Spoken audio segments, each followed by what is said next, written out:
Assalamualaikum warahmatullahi wabarakatuh. Kita berjumpa dalam kesempatan ini untuk membahas materi ekonomi kelas 10 yaitu tentang lembaga keuangan bank. Sebelum kita membahas materi, kita ketahui dulu yuk tujuan pembelajaran kita. Jadi, setelah kita mempelajari materi ini, harusnya kita mampu menguraikan pengertian, peran, jenis-jenis, dan produk bank dengan benar. Kemudian kita juga mampu mendeskripsikan hubungan OJK dengan lembaga keuangan bank. Berbicara mengenai bank tentunya tidak asing lagi dong bagi kalian. Mungkin kalian di sekitar tempat tinggalnya sudah ada yang berdampingan dengan bank ini, atau ya mungkin sudah ada yang memiliki rekening di bank.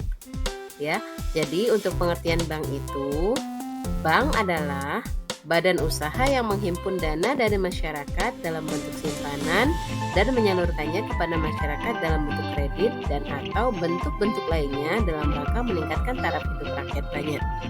Jadi intinya menghimpun dana kemudian menyalurkannya kepada masyarakat. Ya, tujuannya yaitu meningkatkan taraf hidup rakyat banyak. Oke, masuk pada jenis-jenis bank. Nah, bank ini dapat dibedakan menjadi beberapa macam. Ada yang berdasarkan fungsi, kepemilikan, status, dan cara menentukan harga. Berdasarkan fungsinya, bank dibedakan menjadi 3 macam, yaitu ada bank sentral, bank umum, dan BTR.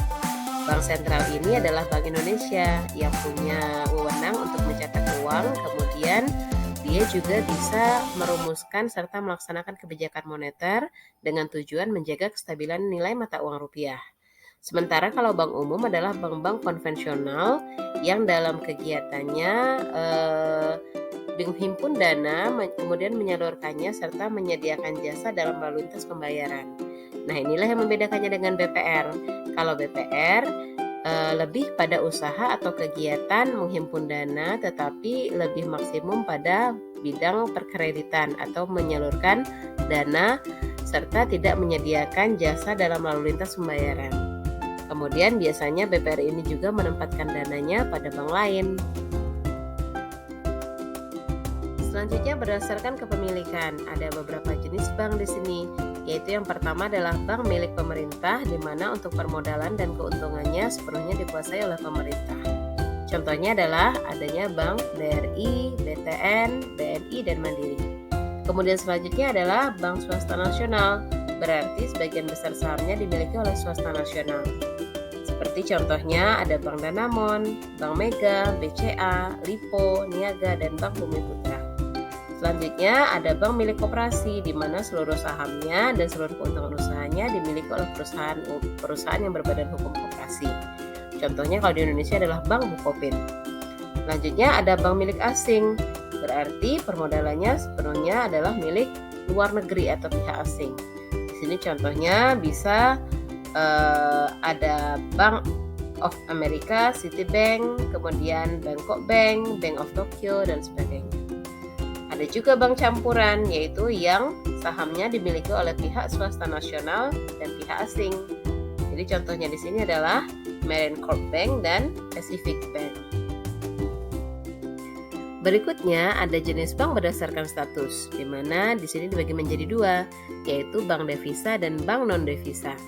Bank devisa merupakan bank umum yang telah dipilih untuk diperbolehkan melakukan transaksi dengan valuta asing, berarti dapat melakukan transaksi sampai ke luar negeri. Contohnya Bank Danamon, BNI, BCA, Mandiri, dan Permata Bank. Kemudian untuk bank non devisa, yaitu merupakan bank umum yang telah melakukan berbagai aktivitas selain transaksi dengan falas. Yaitu contohnya Bank Nusantara, BCA Syariah, Arta Graha, dan Bank Jasa Arta. Selanjutnya adalah jenis bank berdasarkan cara menentukan harga, di mana dibedakan menjadi ada bank konvensional dan bank syariah. Di mana untuk bank konvensional adalah bank-bank pada umumnya, sementara kalau bank syariah adalah bank yang dalam kegiatannya biasanya berlandaskan pada hukum-hukum Islam. Jadi untuk bank syariah itu tidak menghasilkan bunga atau tidak menggunakan istilah bunga, melainkan istilah bagi hasil. Selanjutnya untuk produk perbankan itu ada 3 macam, Yang pertama adalah kredit pasif, yaitu seperti yang sudah dibahas di muka tadi, bahwa bank adalah lembaga yang menghimpun dana. Jadi dalam kredit pasif, bank menghimpun dana dalam bentuk simpanan, misalnya seperti giro, tabungan, deposito, dan sebagainya. Kemudian yang kedua adanya kredit aktif, yaitu suatu kegiatan menyalurkan dana kepada masyarakat dalam bentuk pinjaman dan penjualan surat berharga. Misalnya ada kredit konsumtif, kredit produktif, kemudian ada KUR, istilahnya seperti itu. Kemudian ada juga jasa-jasa lainnya, misalnya transfer, kemudian penggunaan ATM, kartu kredit, kartu debit, jasa penagihan atau inkaso, dan traveler check atau cek perjalanan. Berikutnya, ayo kita bahas tentang OJK atau Otoritas Jasa Keuangan. Mungkin sudah pernah dengar ya. Nah, OJK ini adalah lembaga negara yang dibentuk berdasarkan Undang-Undang Nomor 21 Tahun 2011 yang berfungsi menyelenggarakan sistem pengaturan dan pengawasan yang terintegrasi terhadap keseluruhan kegiatan di dalam sektor jasa keuangan, baik di sektor perbankan, pasar modal, dan sektor jasa keuangan non-bank seperti asuransi, dana pensiun, lembaga pembiayaan, dan lembaga jasa keuangan lainnya. Nah, kita sudah bahas bank, kita juga sudah bahas selintas tentang OJK. Sekarang, apa sih hubungan OJK dengan bank? Nah, OJK itu adalah Otoritas Jasa Keuangan di mana memiliki wewenang dalam pengaturan dan pengawasan dalam hal perizinan. Jadi, kalau tanpa izin OJK, bank tidak bisa berdiri. Kemudian, OJK ini juga bisa mengatur dan mengawasi kegiatan usaha bank.